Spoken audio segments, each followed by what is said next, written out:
سيبيها يا ستي تقرف وتمشي، هتروح البيت تقعد شويه تزهق ترجع تقعد معانا تاني. يا ابني سيبها في حالها بقى، بتقولك قريفت. سيبها في حالها ايه، انا جيت جنبها. تروح وتيجي بالسلامه.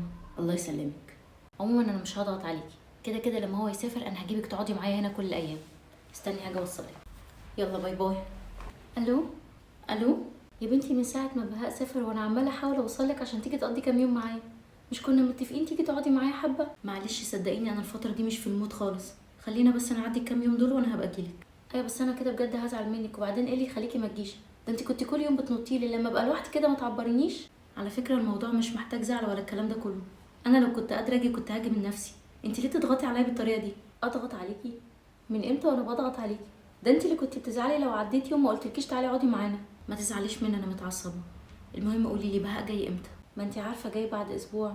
جاي يوم السبت في طياره الفجر. ليه، في حاجه؟ كنت عايزاه في حوار خاص كده، مش هعرف اكلمك انت فيه دلوقتي.